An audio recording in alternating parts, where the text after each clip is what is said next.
Hello all, Vanakkam and welcome to T20 World Cup preview. Unbeaten Zimbabwe to take on West Indies. 7 மணிக்கு வாங்கேடையில் நடக்க போகுது. Another superb, interesting Super 8 game. வணக்கம் and welcome to the show, P-Dog. Zimbabwe யாருமே நினைச்சு பார்த்திருக்க மாட்டாங்க இந்த world கப்புக்குள்ள வர்றதுக்கு முன்னாடி அன்பீட்டனா சூப்பர் 8க்கு குவாலிஃபை ஆவாங்கன்னு. எனிபடி இப்ப அந்த மாதிரி ப்ரெடிக்ஷனை யாரு கரெக்டா சொல்றாங்களோ அவங்க தான் காட் லெவல் ப்ரெடிக்ஷன் பண்றாங்கன்னு அர்த்தம். ஓப்பனிங் தாட்ஸ் அண்ட் கண்டிஷன்ஸோட ஸ்டார்ட் பண்ணிடலாம் பீடாக். நம்ம தெரிஞ்ச கண்டிஷன்ஸ் வாங்கேடே இருந்தாலும் நீங்க சொல்லி நாங்க கேட்கணும். அதாவது நிறைய பேர் என்ன சொன்னாங்க, ஆஸ்திரேலியா அவங்க ஜெயிச்ச உடனே okay once in a while அப்படின்னாங்க. ஸோ அதுக்கப்புறம் அன்ஃபார்ச்சுனேட்டாக ஆஸ்திரேலியாவோட மேட்ச் மழையில் போன அப்புறம் no one expected Zimbabwe to beat Sri Lanka, that too to chase a target like that considering Sri Lankan spinners and Zimbabwe's batting lineup. அதை ஒரு clear message அவங்க சொன்னாங்கன்னா, இங்கே பாரு உங்களுக்கு எல்லாம் ஆஸ்திரேலியா வரணும்னு ஆசை, ஆஸ்திரேலியா வரணும், நாங்கள் வந்துட்டோம், but we really commanded that place அப்படின்னு. That is a most important thing. நிறைய பேர் எல்லாருமே அப்படிதான் சொல்லுவாங்க, இவன் வந்து என்ன இது பண்ணுவான் அப்படின்னு. They punched above their weight, they punched above their weight in the right perspective. They played brilliant cricket. The way they beat Australia, the way they beat Sri Lanka, they displayed professionalism in every department. So இப்போ இங்கே வந்துட்டு வான்கடே எப்படின்னா, அதான் சொன்னேன் உங்களுக்கு, இந்த advantage அப்படிங்கிறது batting first batting second big time எதுலேயுமே இல்லை. But when you know it is going to be a high scoring venue, I would always suggest to bat first.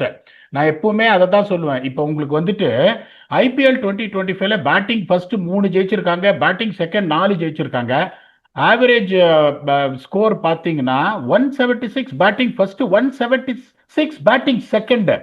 Can you believe it? இப்போ இங்கே பாருங்க, we will only consider the evening matches and night matches. Morning மேட்சஸ்ல அந்த 6 over வந்துட்டு புசு புசுன்னு போகாது. அதனால I am taking that out of the contest. இங்கே வந்துட்டு India score 161, USA score 132, England score 184, Nepal score 180, West Indies 196, England 166, Scotland 170, Nepal 171. இப்போ எல்லாமே வந்துட்டு எவ்வளவு தூரம் க்ளோஸா போயிருக்கு பாருங்க. 176 பேட்டிங் ஃபர்ஸ்ட் ஆவரேஜ் ஸ்கோர் ஐபிஎல்ல சொன்னோம், 178 பேட்டிங் ஃபர்ஸ்ட். இங்க அங்க பேட்டிங் செகண்ட் 176, இங்க பேட்டிங் செகண்ட் 165.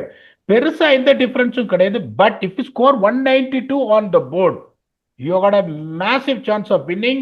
அந்த மாதிரி ஒரு இதுல இந்த ஸ்கோரு உங்களுக்கு வந்துட்டு வின்னிங் ஸ்கோர்னா I would always say bat first. அதுல எந்த சந்தேகமும் கிடையாது. இங்கேயும் வந்து 6 ஓவர் அணைச்சு ஆடணும். ரெட் சாயில சறுக்கு பொறுக்குன்னு பால் அங்கேயும் இங்கேயும் போகும். 2 டீம்லயும் டிஸ்ட்ரக்டிவா போட்டு முடிக்கிறதுக்கு ஃபாஸ்ட் பவுலர்ஸ் இல்ல. பட் இருந்தாலும் this pitch is going to give some kind of zeal for guys who got tall release. இங்கேயும் முசரபானி டால் ரிலீஸ், அங்க ஜேசன் ஹோல்டர் டால் ரிலீஸ். அதனால எங்க அவ்வளோ குயிக்கா போட மாட்டேங்க. அந்த மாதிரிலாம் யோசிச்சுன்னு போனீங்கன்னா they can rattle you in the power play and then coming back is going to be difficult. 6 over 45 ஆடிட்டு அதுக்கப்புறம் ஒரு slide consolidation 33 in the next 10 overs. இப்போ நீங்க 78 to 80 for 1 or 2 வந்துட்டீங்கன்னா வான்கடையில கடைசி 9 ஓவர்ல if you have 2 wickets in it, going to double the score no matter what. 11 ஓவர்ல 110 இருந்ததுன்னா நீங்க வந்து you will end up with 220. அதுதான் வான்கடை. 11 to 15ல ஒரு அடி, 16 to 20ல ஒரு அடி. 16 to 20லாம் நீங்க நிறுத்தவே முடியாது. 65-70 வந்துடும். இந்த 15 ஓவர்ல ஒரு 135 வந்துட்டீங்கன்னா உங்களுக்கு 60-65 வந்துடும். நான் சொல்ற 192க்கு மேல போயிடும். பட் இப்போ score 192, you got a massive chance of winning here. இங்க பாருங்க, சீமர்ஸோட ஓவரால் எக்கானமி 10.36, ஸ்பின்னர்ஸோட ஓவரால் எக்கானமி 8.62. திருப்பி இன்னொன்னு சொல்றேன், ஃபிங்கர் ஸ்பின்னர்ஸ் மோர் எஃபெக்டிவா இருப்பாங்க ரிஸ்ட் ஸ்பின்னர்ஸோட. அது வந்து எப்படி போயிருக்கீங்க அப்படின்றதையும் நம்ம பார்த்துருக்கோம். we have seen that here. So இதுதான் வந்து இங்க கண்டிஷன்ஸ் உங்களுக்கு. இப்போ நீங்க வந்துட்டு இப்போ இதை பேருன்னு நீங்க ஏதாவது ஆட் பண்ணணும்னு நினைக்கிறீங்கன்னா ஆட் பண்ணுங்க, or else we can go to the playing 11s for the respective teams. இல்ல, I just wanted to add only one thing. எப்போ அந்த அயர்லாந்து கேம் வந்து வாஷ் அவுட் ஆகி ஜிம்பாப்வே வந்து ஆல்மோஸ்ட் குவாலிஃபை ஆனாங்களோ அப்போ வந்து ஒரு பிரஸ் மீட்ல வந்து சிக்கந்தர் ராஜா சொல்றாரு, நான் என் டீமுக்கு சொன்ன ஒரே ஒரு விஷயம் இதுதான், ட்ரெஸ்ஸிங் ரூமுக்குள்ள எவ்வளவு வேணா என்ஜாய் பண்ணு, செலிப்ரேட் பண்ணி என்ன வேணா பண்ணு, பட் அது வந்து வெளியில வரக்கூடாது. ஸோ வெளியில வரும்போது கிரவுண்டை என்டர் ஆகும்போது 200% ஃபார் மை கண்ட்ரி கொடுப்பேன்றத ஒன்று சொல்றாரு. And he is very very proud saying that we are the second best nation in the Africa and we don't care about who's first who's second on the Asia map. So அதனால அதை பத்தி நாங்க எந்த வரியும் பண்ண போறது இல்ல. எங்களுக்கு ஒரு பிராண்ட் ஆஃப் கிரிக்கெட் இருக்கு. we wear our heart on sleeves. So அந்த மாதிரி ஒரு கிரிக்கெட் தான் நாங்க ஆட போறோம்னு சொல்லியிருக்காரு. அதை பார்க்கும்போதே ரொம்ப சந்தோஷமா இருக்கு. And for the first time ஒரு ஜிம்பாப்வியன் கேப்டன் இவ்வளவு கான்பிடென்ட்டா அண்ட் சூப்பரா பிரஸ் மீட்டை எதிர்கொள்றாருன்னு போதே ரொம்ப சூப்பரா இருக்கு. I wish they really go deep in the tournament. சூப்பரா சொன்னீங்க பீடாக். பிளேயிங் லெவனுக்கு போயிடலாம். ஃபர்ஸ்ட் யார் எந்த பிளேயிங் லெவன் பார்க்க போறோம்? வெஸ்ட் இண்டீஸ் பார்த்தீங்கன்னா Brandon King is going to open with Shai Hope. Last match அவருக்கு பட்டுருச்சு. It has been a long standing concern for the map. Shai Hope is class. அவருக்கெல்லாம் ஒரு மேட்ச் பட்டுது அடிக்க ஆரம்பிச்சோன்னா மோட்டார் கிளம்புறோம். 3வது ஏட்டையா, நம்பர் 3. Number 4 chase. ஆனால் அவர் பேட்டிங் ஃபர்ஸ்ட் ஆடும்போது நல்லா ஆடணும், சேஸ் பண்ணும்போது மட்டும் நல்லா ஆடக்கூடாது. He has to be a chase in both batting first and batting second. அதுக்கப்புறம் பார்த்தீங்கன்னா ஷெர்ஃபைன் ரதர்ஃபர்டு. நம்பர் 6ல் இப்போ வந்து Romario Shepherd is fit. Rovman Powell has been woefully out of form. இப்போ ரொமாரியோ ஷெப்பர்ட் உள்ள வரணும். நான் என்ன பண்ணுவேன்னா, it is going to be very hard. I will drop Rovman Powell and get Romario Shepherd முரட்டுக்காலை in, followed by Jason Holder, followed by Matthew Forde, followed by Akeal Hosein, Motie and Shamar Joseph. So இதில் எப்படின்னா உங்களுக்கு இங்கே வந்துட்டு fast பவுலர்ஸும் உங்களுக்கு வந்துட்டு பிக்சருக்கு வருவாங்கன்னு சொல்கிறேன், ஏலியான. அதுக்கப்புறம் finger spinners. So they need to have 2 left arm spinners, that is Motie and Akeal Hosein. ஏன்னா அக்கீல் ஹுசைன் வந்து ஆஃப்டர் பவர் பிளே எப்படி அடி வாங்குறாருன்றது எல்லாருமே பார்க்குறாங்கன்றதுனால they have to play 2 spinners. அந்த பேஸ் ஆஃப் ஷமார் ஜோசப், அந்த மேத்யூ ஃபோர்ட் நான் சொல்கிறேன் பாருங்க, ஒரு ஜெனுவன் விக்கெட் டேக்கர். ஒரு பேட்டிங் வந்து கண்ணாப்பண்ணா அடிச்சிருவாரு. ஸோ அப்படிங்கும்போது then you got to support up. Romario Shepherd பெருசாக பவுலிங் போடுறதில்ல, அவரும் அடி வாங்குறாரு பவுலிங்கில், ஒரு ஹேட்ரிக் எடுத்தாரு. அதுக்கப்புறம் ஒரு அடி வாங்குறாருங்கும் போது they ideally want to do this. If Romario Shepherd is not fit, Roman Powell is maintain his place. வெளியில யார் உட்காருவாங்க? ஜேடன் ஷேல்ஸ் உட்காந்துருக்காரு, அவர் உள்ள வர முடியாது. ஜான்சன் சார்ல்ஸ் உட்காந்துருக்காரு, அவர் உள்ள முடியாது. அப்புறம் வந்து Quinton Sampson the allrounder is a backup for Matthew Forde, அவர் உள்ள வர முடியாது. ஒரே வந்து கேள்விக்குறி, ரொமாரியோ ஷெப்பர்டு ஃபிட்டானா பவலா ரொமாரியோ ஷெப்பர்டா? Because they cannot drop Matthew Ford. It's going to weaken their pace bowling attack. They need 3 fast bowlers, which is Holder frontline fast bowler, Shamar Joseph frontline fast bowler and Matthew Ford frontline fast bowler. இப்படி தான் போகணும்னு நான் நினைக்கிறேன். Please let me know your thoughts before you go to Zimbabwe playing level. டெஃபினட்டா Romario Shepherd fit ஆனா Romario Shepherd ஆடுறது தான் பெட்டர்னு நான் நினைக்கிறேன். ஏன்னா வாங்கெடேல we know what he can do with the bat. போலிங்ல டெஃபினட்டா எனக்கு தெரிஞ்சு ஜிம்பாப்வேவோட I think he will definitely come good. Because அந்த ஸ்லோ ரன், கட்டரு, ஒரு மாதிரி ஸ்லோ பவுன்சர் அதெல்லாம் நிறைய யூஸ் பண்ணுவாரு. கொஞ்சம் தெரிஞ்ச கண்டிஷன்ஸ் வேற. ஸோ கொஞ்சம் பெட்டரா அவர் ப்ரிப்பேர்டா வர்றதுக்கு நிறைய சான்ஸ் இருக்கு if he is fit. But ஆனா பேட்டிங் வைஸ் எனக்கு தெரிஞ்சு west Indies if they loose early wickets டெஃபினட்டா அந்த கீழே ஃபயர் பவர் தேவை. அவங்களை வந்து ஒரு டீசென்டான டோட்டல் நீங்க சொல்ற மாதிரி ஒரு 176ல இருந்து 180 போட்டாதான் ஜிம்பாப்வேவை ஸ்ட்ரெயிட்டாவே அண்டர் பிரஷர் போட முடியும். If West Indies are batting first. I am agreeing with your 11. Next 11க்கு போயிடலாம். ஜிம்பாப்வே 11 என்ன பண்ணுவாங்க? இந்த கிளாசி பிரையன் பென்னட், அவர் வந்து அவர் ரோலை ரொம்ப அழகா அந்த இப்ராஹிம் ஜத்ரான் பண்ற மாதிரி பண்றாரு. நான் ஒரு பக்கம் ஆடுறேன்ப்பா, நீங்க ஒரு பக்கம் அடிச்சுக்கோங்க அப்படின்னு சொல்லிட்டு 20 ஓவர் ஆடணும்னு பாக்குறாரு. ரொம்ப கரெக்டா ஆடுறாரு. அதுக்கப்புறம் மாறுகால் மாறுக்கை வாங்குற மருமானி, அவரும் ஒரு டேஞ்சரஸ் பிளேயர். விட்டு பாயிண்ட் எல்லாம் 6 அடிச்சுடுவாரு. Very dangerous place. The cause of concern is going to be Dion Myers. அவர் வந்து பெருசா ஃபார்முக்கு வரல. Followed by a decent batsman Ryan Burl is capable of big hits. அதுக்கப்புறம் இந்த எவர் கிரீன் சிக்கந்தர் ராஜா. அவருக்கு பிரச்சனை எங்க வரும்னா அதுக்கப்புறம் மொசக்கிவா, Tony Munyonga, Wellington Masakadza can bat as a primary left arm spinner, Brad Evans, Graham Cremer, Richard Ngarava and Blessing Muzarabani. வெளியில யார் உட்காருவாங்கன்னா பென் கரன் உட்காருவாரு. அதுக்கப்புறம் கிளைவ் மடாண்டே வெளியில உட்காருவாரு. அதுக்கப்புறம் தினத்தண்டா மப்போசான்னு ஒருத்தர் இருக்கார், வெளியே உட்காரு. இங்க அவங்களுக்கு ஒரே ஒரு இது என்னன்னா ரிச்சர்ட் எங்காராவாவும் injured and sidelined. But if Richard Yangarawa is going to be fit, there is no rocket science of him getting in. இவங்களுக்கு மிகப்பெரிய கேள்விக்குறினா whom is he going to replace, like what we spoke about Romario Shepherd. So okay, இங்க Brad evens ஆடியே ஆகணும், Muzarabani ஆடியே ஆகணும். மூணு fast bowler இங்க ஆடி ஆகணும், provided if he is fit. So the eggs will fall either on the orthodox left arm spin of Wellington Masakatsa or the experienced Graham Creamer. So அவங்களோட first choice spin option பார்த்தீங்கன்னா Masakadza தான். Even though Cremer is leg break bowler. அவங்க இந்த stats எடுத்து பார்த்தாங்கன்னா they will be forced to drop Cremer even though it bowl brilliantly இந்த last game against Sri. So Ngarava உள்ள வரணும்னா one of Wellington Masakadza or Graham Cremer has to sit. If is not fit both Graham Cremer and Wellington Masakadza will retain the respective places. Please let me know if you agree with this playing 11 so that we can go to win factor followed on by game changes. இல்ல நான் Sri Lanka match வந்து closing மூமெண்ட்ஸ்ல பாத்துட்டு இருந்தேன், கடைசியில தான் பார்த்தேன்.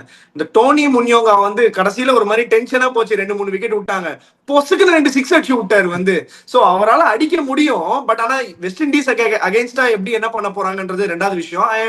ஐ am agreeing with the 11 we are playing. Win factor என்னவா இருக்கும் பிடாக் இங்க? இவங்க வந்து ஃபர்ஸ்ட் 6 ஓவர் பர்ஸ்ட். ஓகே, உங்களுக்கு ரொம்ப simple. So that is where teams fell apart. So முதல் 8 ஓவர் உங்களுக்கு இந்த செட்டிங் ஃபேஸாக இருக்கணும். ஒரு 60 for 1 நீங்கள் வந்துட்டீங்கன்னா அதுக்கப்புறம் அந்த 5 ஓவர் நான் சொல்கிற மாதிரி எடுத்துகிட்டு போய் 11 ஓவரில் 90 வந்துட்டீங்கன்னா கடைசி 9 ஓவரில் டபுள் பண்ணி 180. Even if you get a few runs short of your average winning score, what I'm talking about, still fancy yourself to defend if you bowl well and feel brilliantly that Zimbabwe has been punching above that weight. So in the first 8 overs batting, Brian Bennett is showing lot of promise. Bottom line ரொம்ப நல்லா ஆடுறாரு. அவங்களுக்கு பிரச்சனை என்னன்னா மருமானி is not consistent. 3 ஸ்டெம்பே விட்டு 0.6 அடிச்சிருவாரு.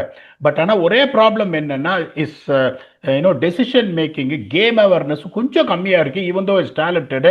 And then the number 3 is Dion Myers. அவர் அரைவே ஆகல ஆனஸ்ட்லி ஸ்பீக்கிங். பிராண்டன் கிங்கும் அரைவால. Most dangerous player. Shai Hope is technically class and sound. அதுக்கப்புறம் ஏட்டையாக்கு பேட்ல படுது, அதுல எந்த சந்தேகம் கிடையாது. நம்பர் 4 ராஸ்டன் சேஸ், அவரும் நல்லா ஆடிட்டு இருக்காரு. இங்க நம்பர் 4 ரயான் பல் அப்படிங்கும் போது டெஃபினட்டா அங்க கொஞ்சம் fire power to steady them to that 8 overs. West Indies is not slagging blindly. இந்த டோர்னமெண்ட்டை எடுத்து பாருங்க, எடுத்தோடனே கண்ணா பண்ணலாம் அடிக்கிறது இல்லை, கரெக்டா பார்த்து தான் ஆடுறாங்க போது I think West Indies got bit of edge when it comes to the 8 overs. அதுல எந்த சந்தேகம் கிடையாது. கடைசி 5 ஓவர் போலிங் இங்க நிறுத்தவே முடியாது. 65 போயிடும் உங்களுக்கு. That is what costed USA the game against India when USA pushed India to the door, to be honest with you.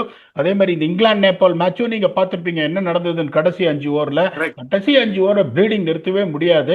இப்ப இங்க உங்களுக்கு போலிங் போடணும்னா ரிச்சர்ட் எங்காரவா ஒரு வெறும் ஸ்லோவர் டெலிவரியா போடுவாரு. அவர் ஆடினாலும் அவர் அவ்வளவு பெரிய குயிக்கெல்லாம் கிடையாது. அதுக்கப்புறம் Blessing Muzarabani will create havoc with the new ball. Death ஓவர்ஸ்ல வந்துட்டு அந்த அளவுக்கு வெரைட்டி இருக்கிற ஒரு போலர் கிடையாது.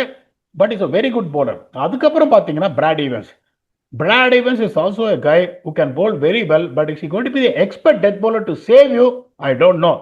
Maybe Sikandar Raza might bowl an over. இது கொஞ்சம் ரன்னு கன்சீட் பண்ற ஒரு டீம் டெத் ஓவர்ஸ்ல எனக்கு தோணுது. அங்கேயும் பாத்தீங்கன்னா Shamar Joseph is the one who is stepping up. ரொம்ப நல்லா போடுறாரு ஷமார் ஜோசப். யாருக்கார் அவர் இறக்குறாரு, இதுல எந்த சந்தேகமும் கிடையாது. அவங்களுக்கும் ஆப்ஷன்ஸ் இருக்கே ஒழிய அவங்களும் கஷ்டப்படுறாங்க. ஓல்டரும் சாமாடி வாங்குறாரு டெத்துல. Forde is not a death bowler. Power பிளேலயே அவங்க கொடுத்து 4 ஓவர் கண்டினியூஸா முடிச்சிடுறாங்க. அவங்க ஷெப்பர்டு போலிங் போடணும். அவர் ஷெப்பர்டு ஆடினா இல்லைன்னா ஒன் ஆஃப் மோட்டி ஆர் சம்மன் ஹஸ் டு போல். அங்கேயும் சிரிக்குது டெத் போலிங், அதில் சந்தேகமே கிடையாது. அதில் பெரிய எட்ஜ் கொடுக்க மாட்டேன்.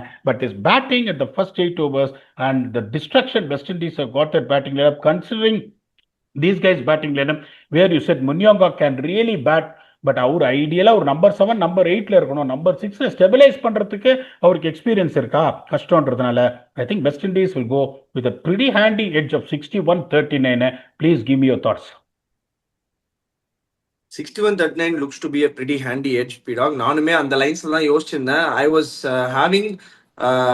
was having a hedge of 64-36 to West Indies தான். ஏன் சொல்றேன்னா டெஃபினட்டா குரூப் ஸ்டேஜ்ல நல்லா பண்ணிட்டு வந்திருக்காங்க Zimbabwe. there is a lot of credits to be given to Zimbabwe the way they are playing. But அவங்க நிறைய கேம்ஸ் வந்து இந்த ஸ்ரீலங்கா சைட்ல ஆடி இருக்காங்க. ஸோ இந்த பக்கம் வரும்போது வெஸ்ட் இண்டீஸ் அகெயின்ஸ்டா ஆடும்போது அண்ட் மும்பைல நடக்குது மேட்ச், ரெட் சாயில், நல்லா பவுன்ஸ் இருக்கும். அந்த ஃபர்ஸ்ட் பர்ஸ்ட்ல வந்து மாட்டிக்கிட்டாங்கன்னா இவங்க ஷாய் ஹோப், நீங்க சொல்ற மாதிரி ஷாய் ஹோப் கிளிக் ஆயிட்டாருன்னா ஜிம்பாப்வேக்கு எப்பவுமே நல்லா பண்ண இடம் எல்லாமே பாத்தீங்கன்னா அந்த பவர் பிளேவை வின் பண்றாங்க. Either batting or bowling. பேட்டிங்ல விக்கெட் விடாம கன்சால்டேட் பண்ணி எடுத்துன்னு போய் கடைசியில பினிஷ் பண்றாங்க. போலிங்னா ஒரு 2 விக்கெட் எடுக்கிறாங்க, இம்பார்ட்டன்ட் விக்கெட்ஸ். அது அங்க மிஸ் பண்ணினாங்கன்னா it is going to be one sided game. பொழந்து கட்டிடுவாங்க. எனக்கு தெரிஞ்சு 180 பிளஸ் அடிக்கிறதுக்கு நிறையவே வாய்ப்பு இருக்கு if they get a good start. Only on that front I am just giving the edge of 64-36 to West Indies.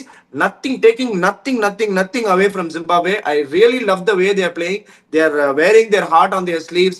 அது ரொம்ப சூப்பரா இருக்கு. டோர்னமெண்டே லைட் அப் பண்ணிருக்கு. சூப்பர் எயிட்டே ஒரு கம்ப்ளீட்டா சேஞ்ச் பண்ணிருக்கு. இதோட ஆங்கிளே சேஞ்ச் பண்ணிருக்கு. சூப்பர் எயிட் எஸ்பெஷலி இந்த இந்தியா குரூப்பை வந்து கண்டிப்பா சேஞ்ச் பண்ணிருக்கு. பியூட்டிஃபுல்லா விளையாடுறாங்க. But I hope they really do well. But this is the edge that I am going to give for this game. சூப்பரா சொன்னீங்க பீடாக். நீங்களும் வந்து க்ளோஸான எட்ஜ் தான் கொடுத்துருக்கோம் ரெண்டு பேருமே. கேம் சேஞ்சர்ஸ் யாரா இருப்பாங்கன்னு நினைக்கிறீங்க பீடாக் இந்த என்கவுண்டர்ல? ஹெட்மயர் வந்து ரொம்ப ரொம்ப நல்லா ஆடிட்டு இருக்காரு. இப்போ ரொம்ப நாள் கழிச்சு இந்த ஹெட்மயரை பார்க்குற where is being more responsible, is not slogging every ball, is choosing is range hitting. Range ஹிட்டிங்னா என்னன்னு புரிஞ்சுக்கோங்க. I will be comfortable hitting through extra covers, I will be comfortable hitting through mid wicket and square line. Is waiting for their opportunities rather than creating one, giving him the responsibility to bat at top of the order at number 3. ஒரு மாதிரி வேற வெர்ஷனா வந்திருக்காரு. So I'm picking west Indies Shimron Hetmyer. Anga, I've always spoken highly about Brian Bennett. Not a big power hitter who's going to smash 159 balls, but he has given me a particular role for them to guide them to safety until the 15 overs, which he has done absolutely brilliant. My pick from West Indies is Shimran Hetmyer, and from Zimbabwe, Brian Bennett. நீங்க சிரிக்கிறது தெரியுது, ஏன்னா நீங்க அதான் எழுதி வச்சிருக்கீங்கன்னு நினைக்கிறேன். எனக்கு அதான் சொல்றேன். ஸோ ஹெட்மயரை விட்டுருங்க, ஹெட்மயர் எழுதி வச்சுட்டீங்க. நான் ஒண்ணு சொல்றேன், யாராவது இது ஸ்கிரிப்டடு இந்த மாதிரி இதுன்னா சத்தியமா எனக்கு தெரியாது. ஒரு 10 மினிட்ஸ்க்கு முன்னாடி தான் சொன்னாரு ரெக்கார்ட் பண்ணலான்னு சொல்லி. நான் சொன்ன உடனே ஒரு 5 மினிட்ஸ்ல டக்குன்னு எடுத்து என்னென்ன வேல்யூஷனோ என்னெல்லாம் எடுத்து டக்குன்னு பண்ணேன். நான் நிஜமா நான் அவர் சொல்றேன்னு காப்பி எல்லாம் அடிக்கல. பட் எனிவேஸ், போன வாட்டி வந்து சேமா சொல்லிட்டேன். இந்த வாட்டி I'm going to change slightly. I'm going to put weight on Shai Hope. நீங்க சொன்ன மாதிரி I'm going to go with Shai Hope. I think he is going to make the difference in the power play between the two teams. I think it is going to be Shai Hope. And இந்த பக்கம் வந்து தி evergreen my captain Sikandar ராஜாவோட தான் போறேன். bowlingலயும் he can definitely make the difference in West Indies. அந்த middle ஆர்டரை collapse பண்றதுக்கு கண்டிப்பா ஒரு சான்ஸ் இருக்கு. ஒரு சரக்கு புரக்கன் போடுவார் இந்த மாதிரி. ஏதாவது லைட்டா கொஞ்சம் கிரிப் ஆச்சுன்னா கஷ்டம். டெஃபினட்டா அவங்க வந்து விக்கெட் எடுக்கிறதுக்கும் சான்ஸ் இருக்கு. ராஜா பேட்டிங்ல நம்ம என்ன பண்ணுவாருன்னு தெரியும். ராஜா is a brilliant batter. all around the world ஆடி இருக்காரு, நிறைய லீக்ஸ் ஆடி இருக்காரு. he knows how to handle pressure and he knows how to hold himself in a big game. So I am going with Raja. பியூட்டிஃபுல்லா ரெண்டு பேருமே வந்து game changers நிறைய சேமா think பண்றோம், அந்த மாதிரி போயிட்டு இருக்கு. பட் நம்மளோட பியூட்டிஃபுல் செக்மெண்டான ஸ்டம்ப் பீடாக் செக்மெண்ட்டுக்கு வர வேண்டிய நேரம் வந்துச்சு. சூப்பரா ஒரு 2 கொஸ்டினோட இன்னைக்கு வந்திருக்கேன் பீடாக். ஃபர்ஸ்ட் கொஸ்டின் கேக்குறாரு பிரபு Raj 4605. Hi Pidok, I have a question regarding Gudakesh Moti. Since last year's GSL, he has developed a new variation of left arm leg spin in his bowling. After that specific change, he has been more lethal to the left-handers compared to his previous version. Is that your insight to improve this, or he himself comes up with this idea of taking the ball away from the lefties? Do explain Pidok. என்ன கேக்குறாருன்னா, அந்த China மேனை add பண்ணிருக்காராம் பீடாக். இது வந்து நீங்க ஏதாவது அது மாதிரி ஏதாவது சொன்னீங்களா? அந்த மாதிரி வாஸ் யுவர் இன்புட் இருக்கு அதுல அப்படின்னு நினைக்கிறீங்களா? இல்ல அவர் ஆட் பண்ணிருக்கிற இந்த சைனா வந்து பியூட்டிஃபுல்லா இருக்கு, லெஃப்ட்டுக்கு நிறைய வெளில எடுத்துட்டு போறாரு, ரொம்ப லீத்தலா தெரியறாரு. இந்த ஒரு பர்டிகுலர் வேரியேஷன் போடுறதுனால போத் லெஃப்ட் அண்ட் ரைட்டுக்கு அவர் வந்து நல்லாவே போடுறாருன்னு சொல்றாங்க. நீங்க என்ன நினைக்கிறீங்கன்றதையும் கேக்குறாங்க. அவர் இந்த சைனாமேன் போட ஸ்டார்ட் பண்ணதே last year global super league which happened in Guyana 2025. அப்பலேருந்து தான் சைனாமேனை அவர் போட ஆரம்பிச்சார். அதாவது அவர் ரொம்ப ஒரு இன்டெலிஜென்ட்டான ஒருத்தர். என்கிட்ட வந்து ஒன்னே ஒன்று அவர் சொன்னார், பிடாக் இந்த மாதிரி நீ லெஃப்ட் ஆர்ம் ஸ்பின்னர்ஸ் வச்சு நீ பேக் பண்ணுற. போன வருஷம் எங்கள் டீமில் அக்கீல் ஹுசேனு, இம்ரான் தாஹீர், குதகேஷ் மோட்டி வச்சு சொருகினோம் அப்படின்னு தான் அந்த மாதிரி ஒரு டீம் எடுத்தேன். அவர் வந்து என்கிட்ட சொன்னார், இந்த மாதிரி ஒரு சுச்சுவேஷனில் என்ன இருக்குதுன்னா, நிறைய வந்துட்டு நம்மளோட போலிங் அட்டாக்கை பார்த்துட்டு வர்ற டீம் எல்லாமே வந்து லெஃப்ட் ஹேண்டர்ஸை வச்சு பேக் பண்ணுவாங்க. ஸோ நான் வந்துட்டு I'm planning to bowl chinaman அப்படின்னாரு. நான் உடனே கேட்டேன், how you practised it a lot அப்படின்னா, நான் பெருசாக ப்ராக்டிஸ் பண்ணல. இந்த நெட்ஸில் ஒரு ஒரு 6 நாள் இருக்கு இப்போ கேம்ப். நான் ஃபுல்லா ப்ராக்டிஸ் பண்றேன். கொஞ்சம் நீங்க பாருங்க எப்படி வருது. பார்த்தேன், பியூட்டிஃபுல்லா இருந்தது. நல்லா போட ஆரம்பிச்சாரு. அதுக்கப்புறம் என்ன பண்ணேன், இந்த தப்ரேல் ஷாம்சியோட ஸ்ப்ளிட் ஸ்கிரீனை வந்து அவரோட வச்சு அவர் ரிலீஸ் பொசிஷன் இது பண்ணேன். அவர் எவ்வளோ அழகா அவர் வந்து என்ன ஆங்கிள் அவர் ஓடுறாரு, எந்த அளவு பாடி பொசிஷன் லோவா இருக்கு. லோவா போட்டால் உங்களுக்கு ஸ்லோவா இருக்கும். ஏன்னா சைனமேன்ன்றது உங்களுக்கு லெஃப்ட் ஹேண்டருக்கு இப்போ spins away from the left hander. Okay, அதான் நான் சொன்னேன், நீ கூகுளே பத்தி கவலைப்படாத. Don't try and deceive the left hander by bringing the ball back in. Wrong அன்லாம் நீ இதுவே பண்ணாத. Just keep on trying the conventional chinaman. எனக்கு ப்ராப்ளமே இல்லை. உனக்கு கண்ட்ரோல் கிடைச்சதுன்னா, எனக்கு 2 பக்கம் லெஃப்ட் ஹேண்டர். இப்போ நிறைய பேர் என்ன பண்ணுவாங்க, ஒரு பக்கம் 2 பக்கம் லெஃப்ட் ஹேண்டர் இருந்தால் லெஃப்ட் ஹேண்டர் போடவே முடியாது. ஏன்னா ரெண்டாவது அந்த மைண்ட் பிளாக்கே நிறைய போலர்ஸுக்கே இப்போ வந்துருச்சு. அந்த மாதிரி அவனுக்கு நிறுத்தி நிறுத்தி ஐயோ லெஃப்ட் ஹேண்டர் வந்துட்டான், நான் போலிங் போடாமல் வந்தா பரவாயில்ல அப்படின்ற மாதிரி யோசிக்கிற போலர்ஸ் எல்லாம் இப்போ வந்துட்டாங்க. ஸோ அதான் அவர்கிட்ட நான் சொன்னேன், நீ வந்து கூகுளில் எதுவும் ட்ரை பண்ணாத, நீ சைனாமேன் மாஸ்டர் பண்ணினே இருன்னு. அந்த ஜிஎஸ்எல்ல அவர் வந்து இன்க்ளூடிங் 4 மேட்சஸ் இந்த final 5 மேட்ச்லையும் he not even bowled a single orthodox left arm spin to any of the left handers. பயங்கரமா விக்கெட்லாம் எடுத்தாருன்னு முட்டெல்லாம் கட்ட மாட்டேன். But he started growing in confidence that he can bowl Chinaman. So அதுக்கப்புறம் இது பண்ணாரு. அதுக்கப்புறம் சிபிஎல்லே try பண்ணாரு. But now he is become a complete guy who can just bowl left arm Chinaman day in and day out. 6 out of 6 balls to left hander, and his economy is improving compared to what he was in the last year. அப்படின்றதுனால உங்களுக்கு அந்த ஒரு இது இருக்காது. Okay, குதகேஷ் Moti polling போறாரோ, left hander இருக்கு, left hander இறங்கினா நான் chinaman போட்டு பால் வெளியே கொண்டு போறேன் அப்படின்னு. This is what is called as innovation, where you find answers when there is something like this, where the game is only tilting towards T20 in the batsman favor in every aspect. பயங்கர hard worker, பேசவே மாட்டாரு. ஏதாவது சொன்னீங்கன்னா எப்படின்னு வர ரொம்ப சாஃப்டான character, very hard working. Yes mastered it all alone by himself. No one should take a credit on that. As a coach என்கிட்ட வந்து கேட்குறோன்னா, I have to just give him a go ahead saying try பண்ண பார்க்கலாம் என்ன நடக்குது அப்படின்னு. அது ஐயோ வானா நீ வந்துட்டு ஆர்த்தடாக்ஸ் லெஃப்ட் ஆப்ஷனை போடுவானா அடி வாங்கிட போற அப்படின்னு சொன்னா player is not going to come up. Only thing what it is, okay go ahead, let's see how it works. And it started working well for him. I wish him all the very best for him to really rattle the batsman and take West Indies to the pride where they belong many years ago. Super பிடாக், lovely explanation. நீங்க work பண்ணிருக்கீங்க குதகேஷ் மோட்டியோட. I hope he comes good in this games. Next question போயிடலாம். அஜய் _2489 கேட்டிருக்காரு. Hi பிடாக், third time trying. Zimbabwe have won all their league games and the way they chased 180 in Premadasa was fabulous. நிஜமாவே fabulous தான். Especially India playing Zimbabwe in Chepauk slower condition. Will Zimbabwe be a force to reckon with? Perfect question to stump பிடாக் sir. என்ன கேக்குறாருன்னா, நான் சொன்னதுதான் கேக்குறாரு அவரும். பிரேமதாசால 180 chase பண்றாங்க, ஸ்பின்னு போட்டு ஆஸ்திரேலியாவை காலி பண்றாங்க, ஸ்ரீலங்காவை காலி பண்றாங்க. அதே மாதிரி சிமிலர் ஒரு ஃபேஷன்ல இருக்கிற சேப்பாக் பிச்சில் டெஃபினட்டா ஒரு இந்தியாவுக்கு ஒரு தலைவலியை கொடுப்பாங்களா ஜிம்பாப்வேன்னு தான் கேக்குறாரு. பீடாக் உங்களை கரெக்டா ஸ்டம்ப் பண்றதுக்காக கேட்டிருக்காரு. என்ன சொல்றீங்கன்னு பார்ப்போம். அதாவது honestly speaking, I want Zimbabwe to get into semi-finals, but the road looks very very heavy for them. Okay, ஒன்னு தெரிஞ்சுக்கோங்க, நானும் சரி விக்கியும் சரி, we ruled Australia completely out of any chances of winning because of that பாடாவதி bowling. அதனால not to take any credit away from Zimbabwe, they scored 116 against the பாடாவதி bowling. ரெண்டாவது, I will not rate this Sri Lankan bowling very highly without Wanindu Hasaranga.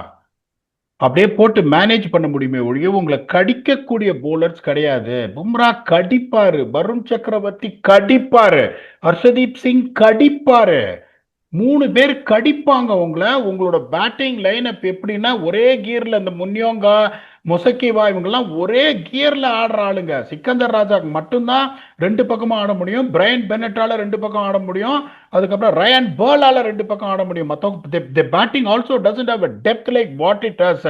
So when it comes to India வந்துட்டு உங்களுக்கு பேட்டிங்லேயும் மாட்டிப்பாங்க, போலிங்லேயும் இந்தியாவை நிறுத்த முடியாது உங்களால. ஒன்று. ரெண்டாவது, west இண்டீஸோட அவங்க எங்க மாட்டிப்பாங்கன்னா, வெஸ்ட் இண்டீஸோட போலிங்கும் பாடாவது தான் இல்லைங்களா. மும்பைல நீங்க ஆடும்போது West Indies will outsmart them with their power, with that bat. அதுக்கப்புறம் அடுத்தது கூலிப்படை எல்லாம் உங்களுக்கு ரொம்ப ரொம்ப கஷ்டம், இந்த நிறுத்தவே முடியாதுங்கும் போது அதாவது நான் சொல்றேனே, when you talk, give your intelligence about it. You have to honestly say what you feel, not feeling sympathy for any team, not feeling any love for any team. என்னை பொறுத்த வரைக்கும், I'm sorry to say that I don't see Zimbabwe winning a single game in the Super 8 stage. Even though if they don't do that, they have made their nation proud, they have made their fans proud, and their entry into Super 8, they commanded, they deserve to be in. I wanted to be proven wrong. ஏன்னா நான் எப்பவுமே இந்த under டாக்ஸை support பண்றேன். ஒரு தடவை India ஜெயிக்குது, Australia ஜெயிக்குது, எத்தனை போர் அடிக்குது ஒரு அளவுக்கு மேல் பாக்குறதுக்கு. I want someone else to win. But என்னோட எக்ஸ்பர்டீஸ்க்கு சொல்றேன், Zimbabwe might not win a single game in super 8. Vicky please add. இல்ல பீடாக் சொன்ன மாதிரி சேப்பாக்ல ஒரு பெரிய த்ரெட்டா இருக்குமான்னு கேட்டா எனக்கும் ஒரு டவுட்ஃபுல்லா தான் இருக்கு. பிகாஸ் குவாலிட்டி ஆஃப் ஸ்பின்னும் இருக்கு அண்ட் மிஸ்ட்ரி ஆப்ஷனும் இருக்கு. இந்தியா கிட்ட மீடியம் பேஸ்லயும் வச்சிருக்காங்க, பேட்டிங்கும் இருக்கு. So I don't think it is going to be a much big contest. சூப்பரா இந்த செக்மெண்ட்டை முடிச்சு வச்சிங்க. இதே மாதிரி நிறைய கொஸ்டின்ஸை பீடா கிட்ட கேட்போம். உங்களோட கமெண்ட்ஸ்ல கொஸ்டின்ஸா அனுப்புங்க. நாங்க ரெண்டு கொஸ்டின் மூணு கொஸ்டினா தேர்ந்தெடுத்து பீடா கிட்ட கேட்கிறோம். இன்னைக்கு ஸ்டம்ப் பண்ணோமா இல்லையான்னு தெரியல, பட் இனிமேலும் ஸ்டம்ப் பண்ண ட்ரை பண்ணிட்டே இருப்போம். பீடா அதே மாதிரி கரெக்டா ஆடுறாரு. பீட்டனாலும் காலை உள்ளே வச்சிருக்காரு. சூப்பரா க்ளோஸ் பண்ணீங்க இந்த செக்மெண்ட்டை பீடா. அதே மாதிரி இந்த கேமுக்கு க்ளோசிங் தாட் கொடுத்துட்டீங்கன்னா சூப்பரா இருக்கும். Honestly speaking, அதான் சொல்றேனே, ரெண்டு டீமுமே they come here unbeaten. So whichever team is going to win, and all of a sudden இந்த மேட்ச் ஜெயிக்கிற டீமுக்கு there is just 2 matches to go. There's a good chance to beat one of the big teams. Zimbabwe West இண்டீஸை தோக்கடிச்சாலும், West Indies Zimbabwe தோக்கடிச்சாலும், நீங்க அப்படியே டேபிள பாத்தீங்கன்னா இந்தியாவில் சவுத் ஆப்பிரிக்கா எவனோ ஒருத்தனுக்கு நான் சம்பவம் பண்ணேன்னா செமிஃபைனல் போடுவேன்ல.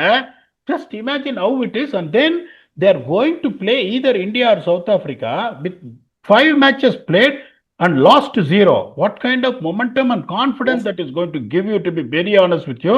ஏன்னா வெஸ்ட் இண்டீஸ் வந்து இந்த T20 வேர்ல்டு கப் வரும்போது இதுக்கு முன்னாடி ஒரு 7322 பைலேட்டரல் T20 சீரீஸ்ல 7322 தோத்துட்டு வந்திருக்கான்.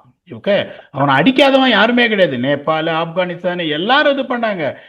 கல்லவன் டவுன் பஸ்ஸியா, ஏணியில கூட பின்னாடி ஏறுங்க அப்படின்னு ஏணி ஃபுட்பால்லாம் ஏறி டிராவல் பண்ணியிருக்காங்க நிறைய பேர் அந்த மாதிரி வெஸ்ட் இண்டீஸோட. அவன் தோக்காத இதுவே கிடையாது. Then all of a sudden you see you've beaten a big team like England. You're coming in with 4 out of 4 wins. No matter who the opposition, you're playing Super 8, the team that commanded to get in. ஒரு match ஜெயிக்கிறீங்க, then you go to Super 8. So all of us see, suddenly you see, hey, look, 1 game away, 1 win from here. I'm going to get into semi-final. Then 2 shots from just creating history again. அதுதான் உங்களுக்கு confidence. The same thing applies to Zimbabwe, where at least West Indies, everyone expected them to get into Super 8. Zimbabwe எவனுமே நாளே எனக்கு முன்னாடி யாராவது கேட்டிருந்தாங்கன்னா Zimbabwe வந்து உள்ள போகுமானா chance இல்லை, வாய்ப்பில்லை ராஜான் இருப்பேன் நான். ஓகே, ஆனஸ்டா சொல்றேன் நான். But Zimbabwe made a fool out of every one. They commanded that place. அவங்களும் இந்த ஒரு மேட்ச் ஜெயிச்சானா they are allowed to dream about making it to the semifinals. But what sacrifices they made and how clinically they played. பார்ப்போம் என்ன நடக்குது அப்படின்னு. எனக்கு என்னமோ West Indies will have it ஈஸின்னு தோணுது. Cricket is a game of glorious uncertainties. என்னோட கொஞ்சம் எட்ஜ் விக்கி ஜாஸ்தியும் கொடுத்துருக்காரு. After just going through all the win factors, combinations, ground conditions. பாப்போம் என்ன நடக்குது. We will come back and do a detailed review on West Indies and Zimbabwe. இன்னொன்னு சொல்றேன், we don't see or treat teams differently. எனக்கு வந்து அந்த 5-day cup domestic cup final நடக்குது. It was so difficult. கிரவுண்டுக்கு வந்து 7:45 போனோம். மேட்ச் இங்கே 6 மணிக்கு முடியும். 6 மணிக்கு முடியும். அதுக்கப்புறம் முடிச்சுட்டு டிரைவ் பண்ணிட்டு வீட்டுக்கு வந்துட்டு this practice has to continue for all 5 days. Luckily இப்போ மேட்ச் 3 நாளில் முடிஞ்சிடுச்சு. ஸோ அதனால I'll be free. அது அப்படி நினச்சிருந்தா இந்த ஜிம்பாப்வே மேட்ச் நானும் விக்கியும் பண்ணியிருக்க மாட்டோம். We treat every team equally. It's all about the time constraints. Sorry that we couldn't do the preview or review for Sri Lanka or Zimbabwe. We love Zimbabwe. We wanted them to win. Papa என்ன நடக்குது. We'll come back and do a review and entertain you with your very own Blast Vignesh. Until then, thanks a lot and bye-bye.